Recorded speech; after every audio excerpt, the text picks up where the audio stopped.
यदा यदा हि धर्मस्य ग्लानिर्भवति भारत अभ्युत्थानम् अधर्मस्य तदात्मानं श्रीजाम्यहम्. அதர்மத்தில் அகிலம் தழைத்தோங்கும் வேளையில் தர்மம் தாழும் நிலை வரும். அப்போது என் அவதாரம் தோன்றும். இது தாம் அனைவரும் அறிந்ததே. ஆனால் ஒன்றை தாம் சிந்தித்ததுண்டா? பல இன்னல்கள் நிறைந்த ஒரு அவதாரத்தை நான் ஏன் ஏற்றுக்கொள்ள வேண்டும்? ஒரு மனிதனாய் ஏன் தம்மிடையே அவதரிக்க வேண்டும்? அதை இன்று உரைக்கின்றேன். அகிலத்தில் பாவம் மற்றும் புண்ணியங்கள் சமமாகவே விளங்கும். ஆனால் அந்த பாவச் செயல்கள் எல்லை மீறும் பொழுது நான் அங்கு தோன்றுகிறேன். என்ன காரணம்?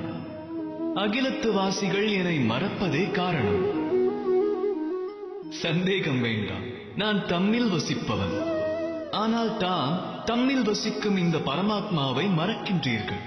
ஆகையால் தமக்குள்ளேயே சகலவித சக்திகளும் அடங்கியுள்ளது என்றுரைப்பதற்கு வருகிறேன். ஆனால் தாமோ எனக்கு மதிப்பளித்து நாவார அழைத்து சக்தியை வேண்டுகிறீர்கள். மன இச்சை அனைத்தையும் என்னிடம் வேண்டுகிறீர்கள். தமது சிரத்தையை நான் தவறுரைக்கவில்லை. ஆனால் தம்மை பலகீனமாக்கும் பாவனை எனக்கு வேதனை நல்குகிறது.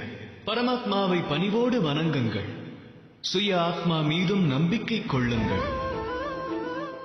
ஏனெனில் இந்த அகிலத்தில் ஆற்ற இயலாதது என்று ஏதும் இல்லை. நரனாய் பிறந்தோர் நாராயணன் ஆவார். நங்கைகள் அனைவரும் லக்ஷ்மி ஆவார்கள். உள்ளிருக்கும் இறைவனை மனதார உணர்ந்து உள்ளத்து அன்பை அனைவருக்கும் பகிர்ந்தார். எனது அவதார லட்சியம் இங்கே அனைவருக்கும் விளங்கியது என பேரானந்தம் கொள்வேன். சந்தேகம் துறந்து அந்த சங்கரனாய் மாறுங்கள். இல்லையெனில் சங்கட வாழ்வே தமக்கு மிஞ்சி இருக்கும். ராதா ராதா.